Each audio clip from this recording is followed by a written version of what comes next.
Hi, it's Ileana. So I was scheduled to get a deviated septum surgery and turbinate reduction. Deviated septum is when your septum is crooked in the nose, and some portion of the nose can be left side, right side. The turbinates are the bony structures that keep the basically temperature of the nose optimal, cooling the nose, making sure it's not overheating. It's your cooling system for the nose.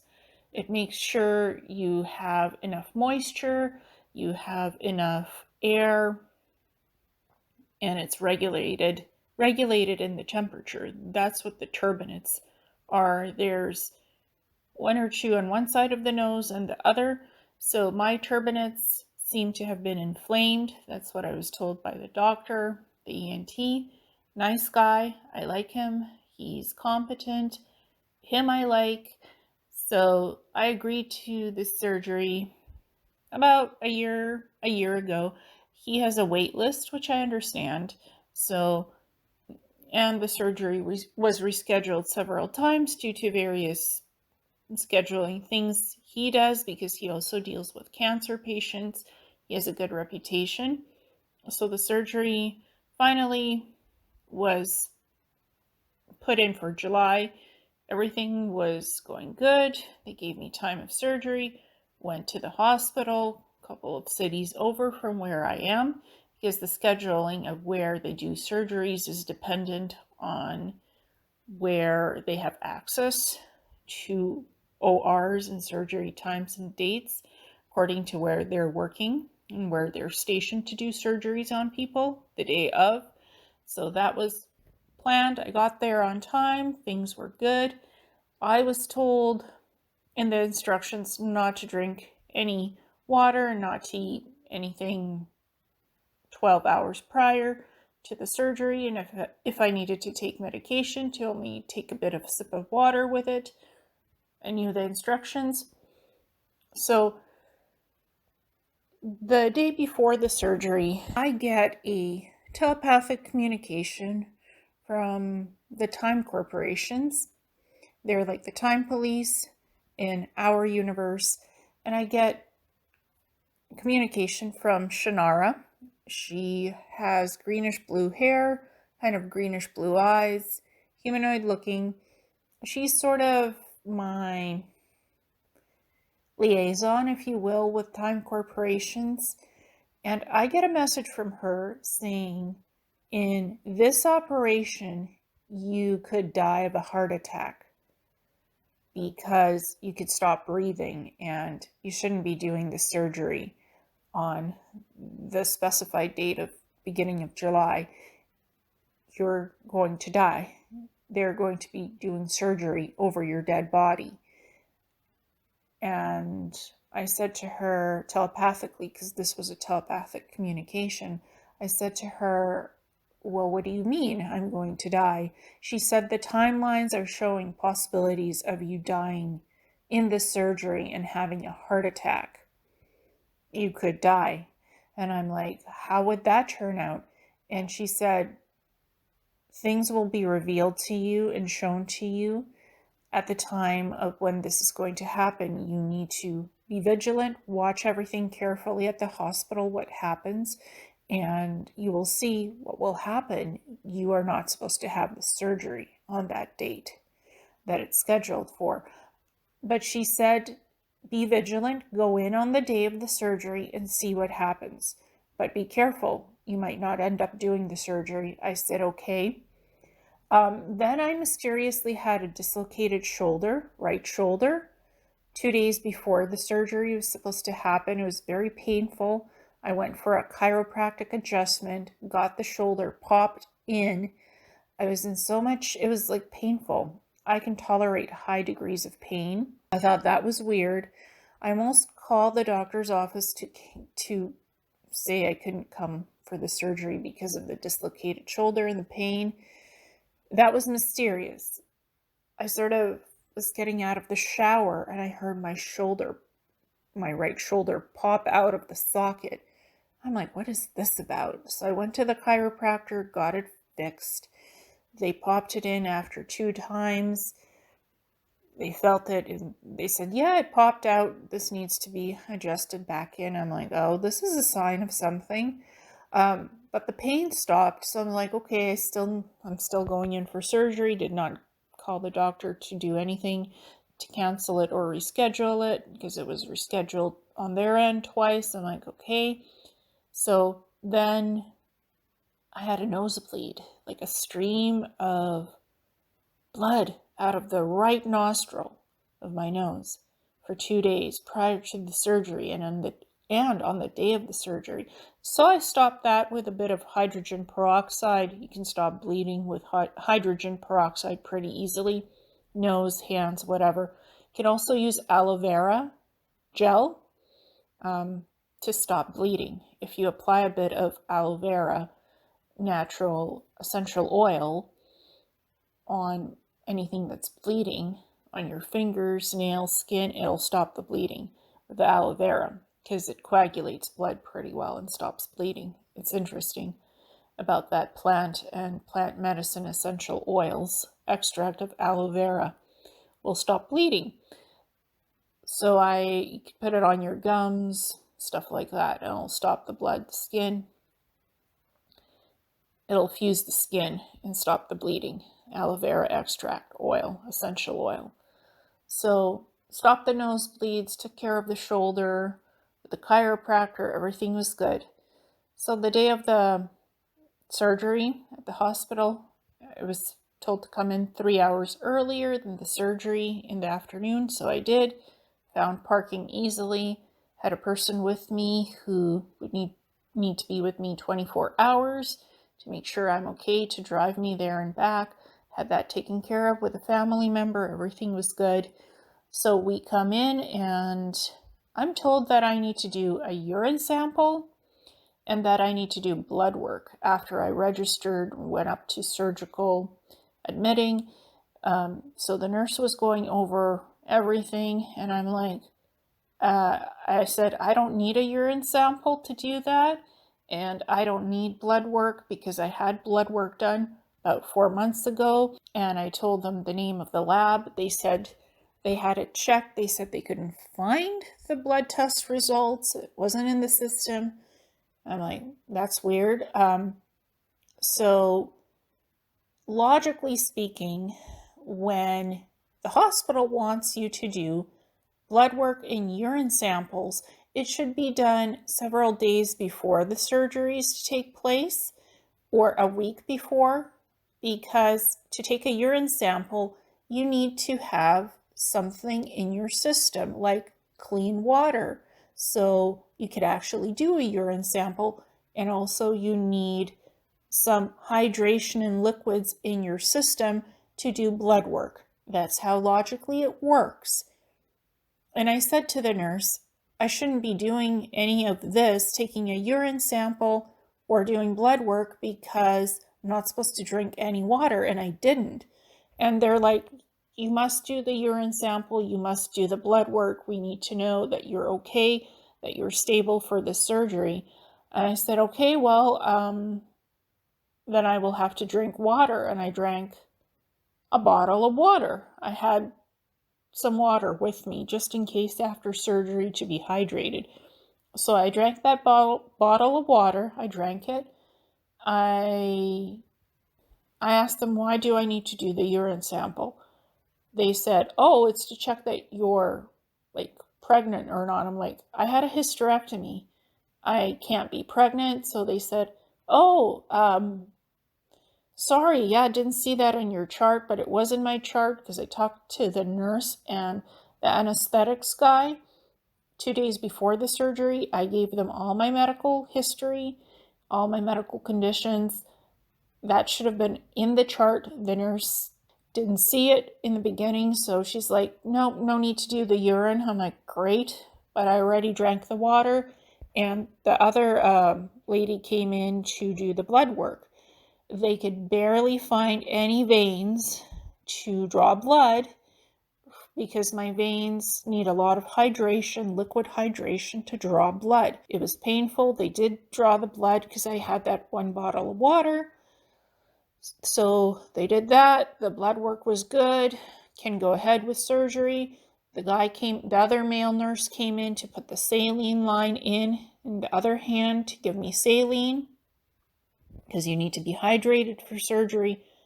So fast forward 3.5 hours later. So the doctor, the surgeon comes in, who's my doctor. The anesthetic guy comes in, and the other head nurse comes in, goes over the information. We're doing deviated septum today, surgery with turbinate reduction. I'm like, yes. Gave them my name, birth date, had all the checks. The doctor, my doctor's like saying to me, oh, so we're removing a papilloma today from your nose. I'm like, no, that's not what we're doing today. We're doing deviated septum with turbinate reduction. And he's like, oh, sorry about that. Your chart has a lot of medical history in it. I'm like, yes, it does. And then the anesthetics guy comes in and he's like, so are you good to go for this? Are you ready? I'm like, yes, but one thing that I noticed that was strange when I came in today to surgical admitting is that I was told to do a urine sample and blood work and not supposed to drink water for 12 hours according to these instructions. But in order to have done the blood work, I did take a bottle of water and I did drink it. That was about like 3.5 hours ago that I did this, and to do the blood work, and they could barely get blood out of my veins because the veins were retracted and thin. And he's like, oh no, this is not good. You're not supposed to drink anything at all. This is so dangerous that you shouldn't have drunk the water to do that blood work. I'm like, well, I need to be well hydrated to do any type of blood work. And I said to them, well, then I shouldn't have been asked to do any blood work. This wasn't mentioned on any of the instructions, so it was kind of news to me that I have to do blood work when I'm not supposed to drink anything. So I said, instructions should be clear. Blood work should be done several days or a week before the surgery if you need blood work test results to make sure I'm stable to do surgery. He's like, yeah, you're right, but this is still no good. By the way, the water that's in your stomach can mix with the anesthetic, the anesthesia, when we put you to sleep. The gas and the anesthetic, the liquid anesthetic, can mix with the water and it can aspirate into your lungs, and you could literally have a heart attack and die while we're operating on you. You're not going to know what's happening to you, and we can't be held liable and responsible for you aspirating because you drank too much water. I'm like, okay, well, you need to have clear instructions and sets of plans for testing at the hospital. He's like, yeah, obviously, but we still can't do the surgery today because of what happened with this water. I'm like, that's fine. I understand. It's nobody wants to die here. And he's like, you don't want us to kill you, do you? I said, no, of course not. It was sort of funny when that was said. He implied like, hey, you don't want to watch us kill you, right? And I'm like, no, of course not. This is serious. I don't want to die from chemicals getting into my lungs from anesthetic and water mixing together incorrectly. And my doctor, the surgeon, he's like, yeah, it's sorry that this is not happening today. We'll have to reschedule the deviated septum surgery for 6 to 8 months from now. And I'm like, yeah, that's fine. But next time, just please, if you need to take blood samples from me or urine, I should be advised ahead of time that needs to be done, because I cannot do blood work without being hydrated with at least 2 bottles of water in my system. He's like, yes, well, we are well aware of that. Hopefully not going to happen next time like this. So I said, thank you. They promised to reschedule this deviated septum surgery with turbinate reductions. So I think we're all good on that. And honestly, I think the timing, this happened for a reason the way it did. Even my cat was psychically yelling at me and howling that something would go wrong with this surgery and people were irresponsible. Something wasn't planned correctly. She was yelling at me for 2 days telepathically, telling me I'm not supposed to do this surgery on the day that it's scheduled and it needs to be done on another date at some further time. I also have hernia surgery coming up in October, a small umbilical hernia where I have to be sedated to do it. So the plan is I'm going to ask for a second ultrasound because the first ultrasound showed umbilical hernia. I want a second ultrasound verification that I indeed have a hernia, just to be on the safe side. I think that's a good idea. And I'm also supposed to have an endoscopy done. So both are a month apart from each other, and I don't think it's too good to be sedated 3 times in a row, a couple of months in between for big surgeries. It's outpatient daycare surgeries, but it's still big surgeries because you have to be sedated every time you get these procedures done. I don't think 3 times being sedated in 1 year is healthy. I think there should be at least 4 months apart between these types of surgeries for recovery and well-being and preservation of health, and not to be stressed and filled with anxiety. So I'll have to talk to my hernia surgeon, another nice guy. I like him. His energy is good, just as the ENT guy's energy is good. For the deviated septum surgery, sometimes things happen. You have your weird days. You have a lot of staff at the hospitals doing stuff, managing people, taking in info for surgeries. Stuff happens.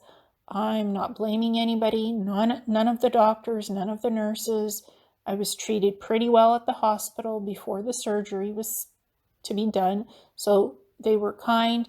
But what I discovered is, for me to have any blood work done, well, I knew this about myself already. I didn't think this would be a problem, though, at the hospital. I have to be well hydrated. 2 bottles of water to draw blood. To draw 2 vials of blood, I need to be well hydrated. Otherwise, my veins do just retract. And it's a serious thing. You cannot be sedated with anesthetic if you have water in your stomach. There must be at least 4 hours clearance of water from your stomach to do sedation.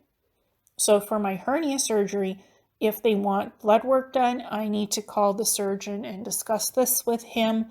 Say, okay, if you want blood done, blood draws and any other kind of urine or whatever samples, I need to be well hydrated for that to do the blood work draws or any other samples you want. So I have to have a lot of water in my system, and obviously if I'm to be sedated, it could be health issue 4 hours before surgery. So could you please make sure, if you need me to do the blood work, that it's done several days before the surgery, not on the day of the surgery. So I will go and do that soon, so they know. So something like this doesn't happen again at the hospital for hernia surgery. It's a different hospital. It's closer to me. But a lot of lessons learned from this experience. It was a failure to launch from the dry dock for the nose surgery, but that's okay. I learned a lot of things from it medical information I need to know. So my hernia surgery goes smoothly. It's a minor surgery, but still have to be sedated. So for me, it's kind of important to learn from why the first surgery didn't happen so things can go smoother. I'm an advocate for good health, for things being done correctly, and being truthful and honest about what happens in events. What can you learn from this? I learned to be honest. I learned to be more vigilant, to be observant and present to what is happening around me or with me in these types of circumstances. Because look, this this is the biggest deal out of all of this in this lesson. Once you get surgery and once you're cut open, you might not be able to take back what was done if something wasn't going right the first time. So it's better to be vigilant, to be careful. Surgeries can help to save people's lives, like deviated septum surgery is supposed to help people to breathe better. If you have a severely deviated, your nose might be congested. You might not be able to breathe. You might not be able to cognitively function correctly. You might have neurological symptoms of being confused, of being tired. Memory might be not so good because you're not getting enough sleep. You're not getting air going up your nasal passages because it's blocked and congested because of a deviated septum. You also might have nosebleeds because your nose airways might be too dry and congested and blocked.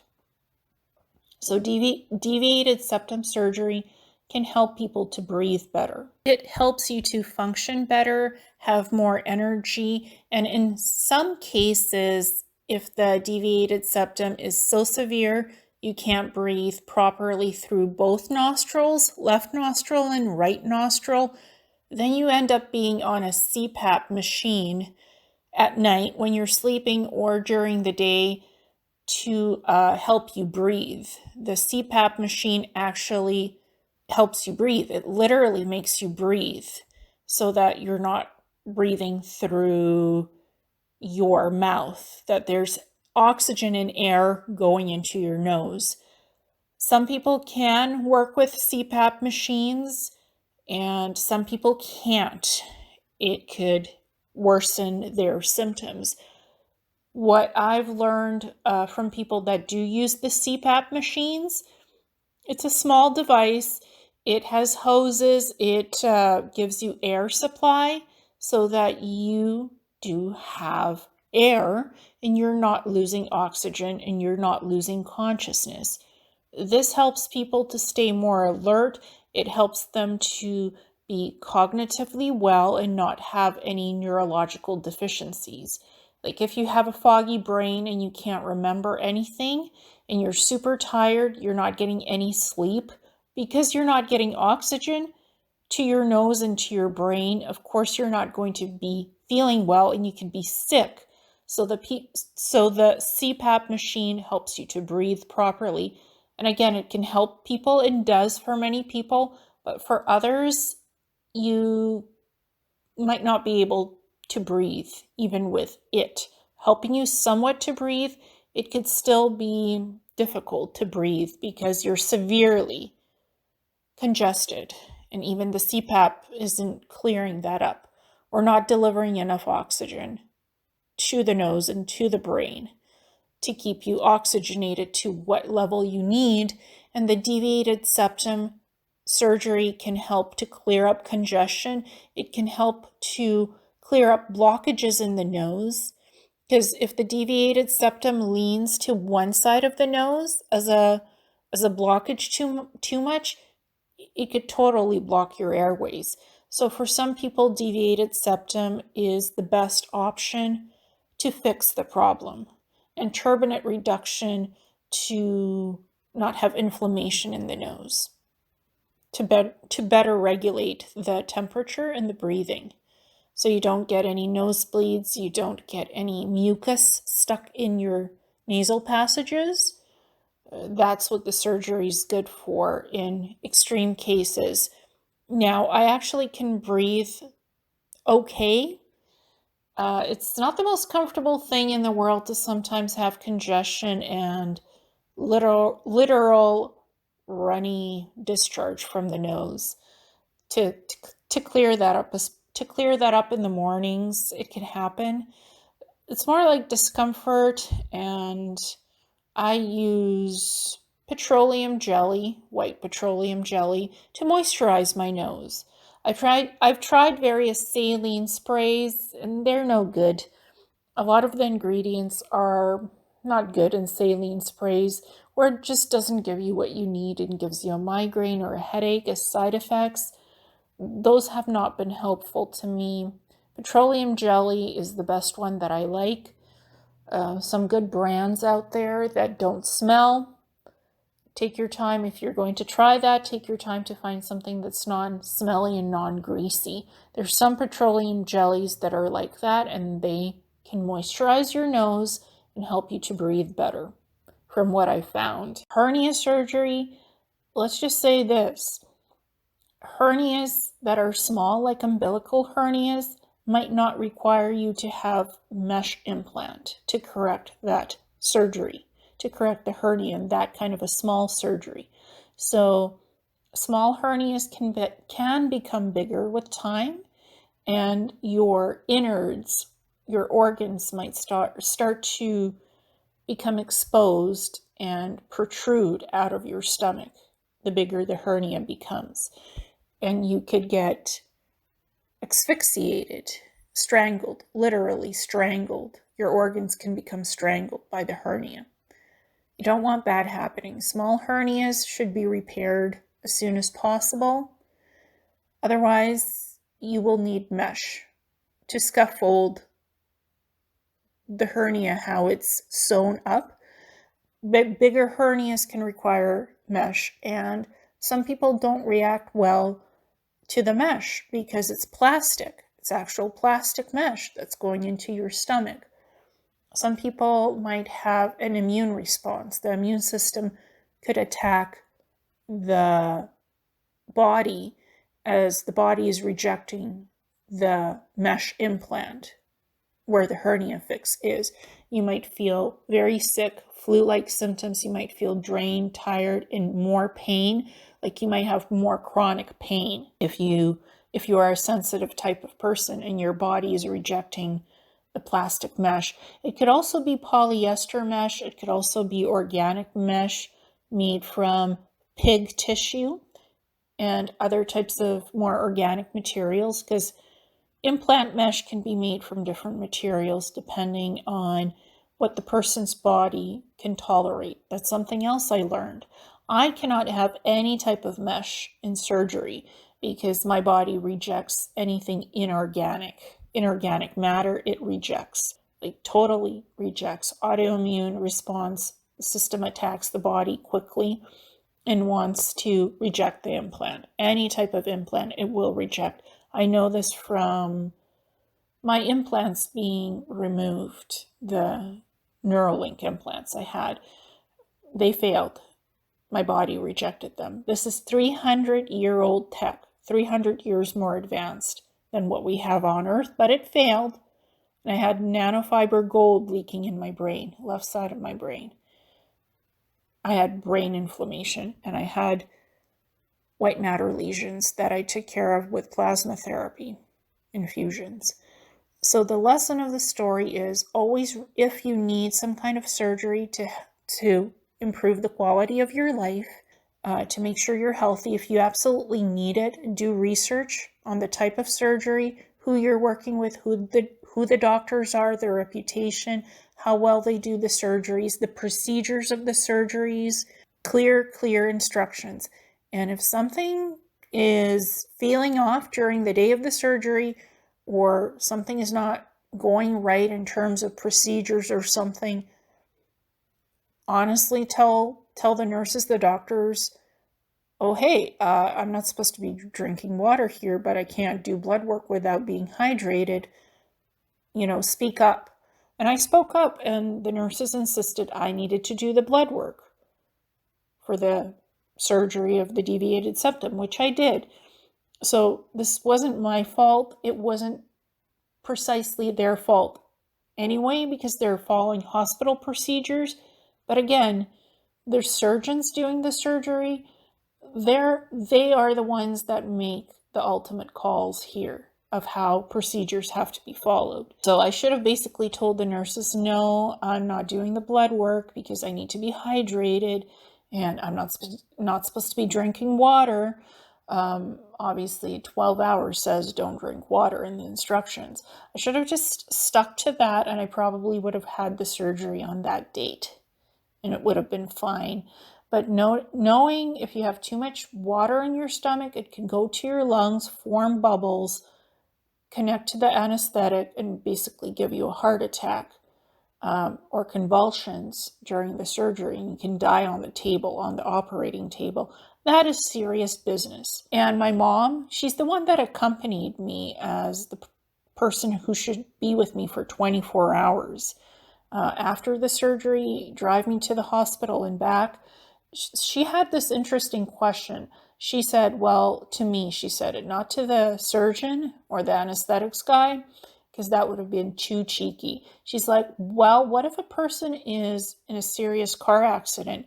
They're bleeding out, they have internal organ failure. They need surgery quickly. You don't know what they've had to eat or drink in the last couple of hours. You don't know their medical history. If they need emergency surgery, they're semi-conscious, they have to be sedated. They are sedated and they get surgery. What then?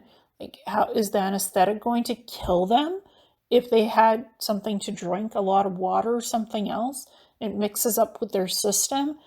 My mom's like, what if that happens? I'm like, obviously, it's a risk that this patient takes because they can't say what they had to drink or eat. They might not be conscious or semi-conscious. They might be out of it. So if their life needs to be saved and they need to be sedated or whatever, it's a possible risk, most likely. The doctors don't know what they ate or drank. So if it's already an emergency and life-threatening at that point, that question isn't heavily on the table, what you drank or ate. You need surgery, you get it done, whatever. It's life-threatening if you've been in a serious accident and your organs are failing. You're sedated and they do the surgery regardless. But in situations where you are awake, you're cognizant, you're alert, and something went weird in the procedures, things can be rescheduled, surgeries can be rescheduled for different times.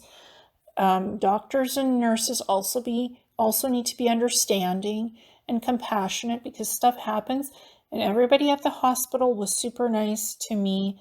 Everything was fine. And I'll get this, if I really need this deviated septum surgery, I'll get it done. 6 to 8 months from now, we'll reassess it then. Not a big deal. Lessons learned, important information was found out for my next surgery, what I need to ask and make sure things are configured to work out optimally. Now, I have had a previous surgery where a hysterectomy was done. The blood work was requested a week prior to the surgery. That was done correctly. All the instructions said don't drink water or eat anything 12 hours prior to the surgery. That surgery I wanted very much. I was very happy about it. Had zero anxiety. I was wanting it because I was bleeding out, constantly bleeding out. And I had iron deficiencies. I had anemia. I was weak. I was really sick. This was in 2014. That surgery saved my life and improved the quality of my health. I had the uterus, the cervix, and the fallopian tubes removed. During that hysterectomy, they left both ovaries so that I would not go into early menopause, and I have not. So that surgery went off beautifully. It was perfect, well done. Everything went smoothly. Some surgeries go beautifully. Some surgeries, there's stuff before it that just, it's a lot going on. So if you feel uncomfortable or something is not, you're just noticing something vigilance-wise that something is off, just say so, make a comment, make a remark. The doctors will figure it out. They'll communicate with the nurse staff. And if something happened, they'll reschedule the surgery. If it's not life-threatening that you need the surgery now, they can reschedule it and it will be fine. But this is an interesting story of what happened. And it was just so many little signals, so many hints, telepathic communications with Shannara, the Time Corp liaison, my cat, even me psychically being told by my higher selves and my own self, you're not going to have the surgery on the day that it's scheduled. Something weird will happen. Things are just not aligned for that day of surgery. It'll all be fine. You might get it done at another time. Just rethink this. Be vigilant. Be careful. Listen. Pay attention. And you'll understand everything on the day of the surgery. Now I understand clearly. I was vigilant. I did what I had to do. The doctors did what they had to do. Everything is fine. It was all amicable, and things will be done in the time frame that it's meant to be done. It's just interesting how everything happened and why. Everything happens for a reason. Why it has to happen the way it does. And this just gives me more understanding of how the universe works, how humans work, how energy works, how timelines work, how events can happen. And it emphasizes that Shannara is real. Time corporations is very much real. The universe works things out in mysterious ways. That's very real. My cat is very telepathic. My cat speaks to me. That's real. The way these events happened, they didn't happen this way for no good reason. It happened this way because it needed to happen this way. For my own protection, for my own well-being, and the well-being of everybody else that was around me in this situation. The doctors, the nurses, my mother, my cat.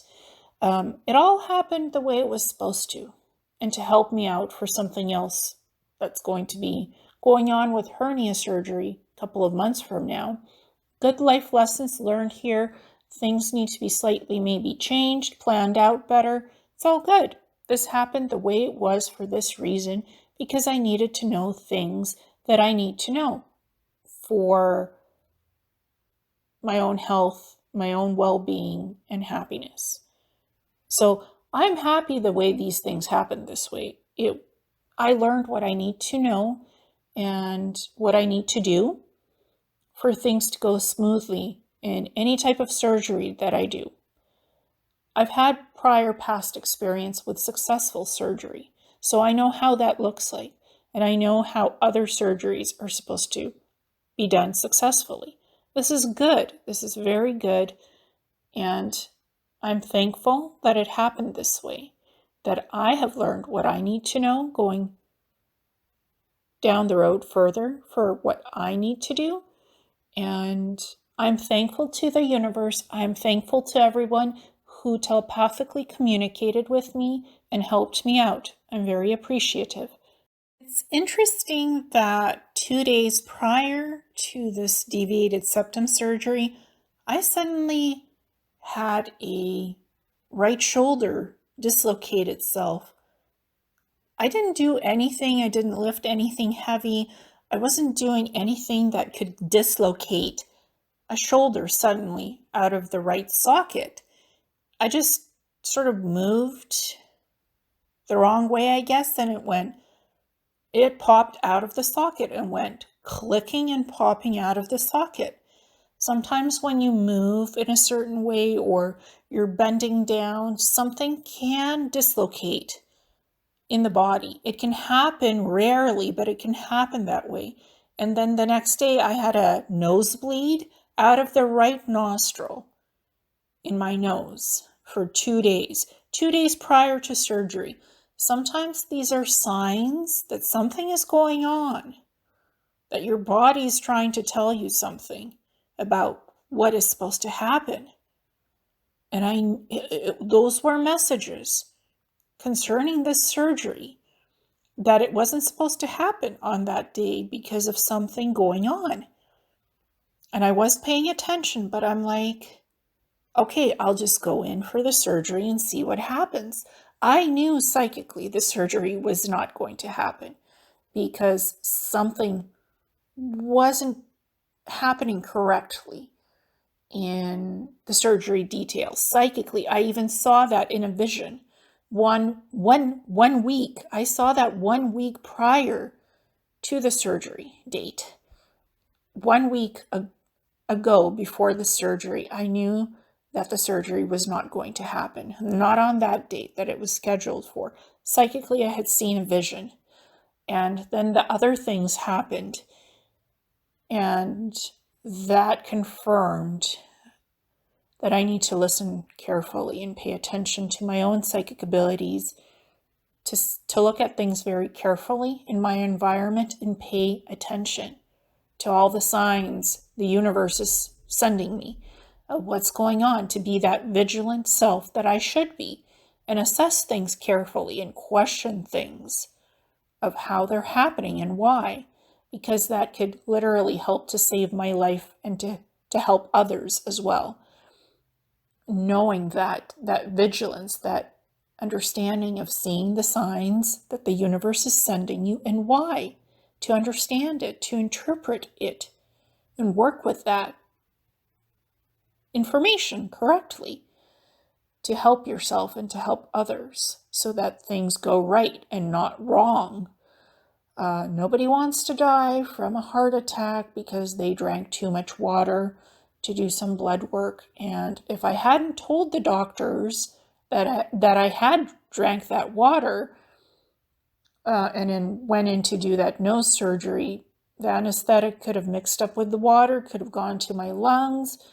Something could have happened. I could have had that heart attack like I saw in the vision, what Shannara told me. And the vision and what Shannara told me wasn't to scare me. It was not to scare me. I'm not scared of dying and my soul transferring out of this human body and going elsewhere to do its work. I'm not scared of that. It would have just been horrible for my parents, my mom, my dad, and my cat, that they no longer have the person that should be with them. It would have been unpleasant for them. For me, it's like, okay, well, on to the next thing that I need to do. Not in this human body anymore. Passed away. To me, that's not a big deal. I know what I am as a soul and what I'm doing, why I came here. And if I had passed on, it would have been my time. But it obviously, what I was shown was to help not to have that happen. Because accidental death by too much water in your stomach, it kind of looks, well, that could have been prevented. And it was prevented because I told the doctors what had happened before the surgery. That I had this water in order to do the blood work. I was very honest. I am very honest with people about everything. There's no keeping secrets from me or with me. I'm not that type of a person. I believe that honesty is the best policy in everything that I do. So I was extremely honest, and it perplexed these doctors. Like, how could this happen? We were so good with instructions, but things happen in the human world that we might not be able to anticipate. And you just deal with it in the most neutral, applicable, kind, compassionate way that you can. You don't go pointing fingers. It's your fault. It's their fault.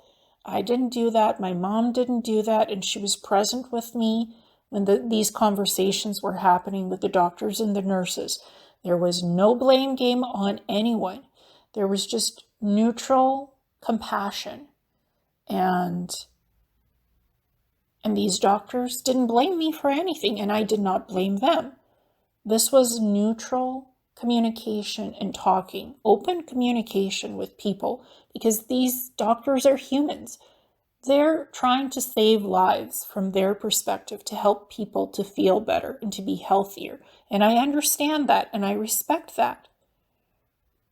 I understand that their responsibility is to make sure that patients do not die on their watch and on their operating tables. They said, how would you feel if you accidentally died knowing what you know and knowing what we know going into this surgery? You don't want that. I'm like, of course not. Nobody wants that. So that mutual understanding of, we're not taking any risks with you or your health or with us. That's not happening on our watch, not in this hospital. And that's good. Taking responsibility for what was going on was the best thing possible with that situation. And it was nobody's fault. Again, no blame game. Never ever. It's just neutral conversation and planning what happens next. No big deal in this situation, honestly. I didn't treat it as a big deal. If I need this surgery, if it's meant to be to happen, it'll happen at a different time when everything is working out better. That's what I believe. And just paying attention to what's going on, being alert, being vigilant, listening to what's going on around us, paying attention and listening to the signs and taking it seriously. Like paying attention and understanding the information coming in from the universe, coming in from your guides, your higher self, your protective teams, the angels, the beings, positive beings that work with you, paying attention to what they're communicating for you or with you to help you out. Because they're not doing it to hurt you. Sometimes visions, messages come in to help to save your life and to make things better. Yeah, even though I saw a vision of my own death a certain way, it was to help me to actually stay alive and be healthy. It wasn't to kill me. It was just a warning that I took seriously. And I believe it did help to save my life. It did help to save my life because I'm still here talking about this interesting experience. Thank you so much, and namaste.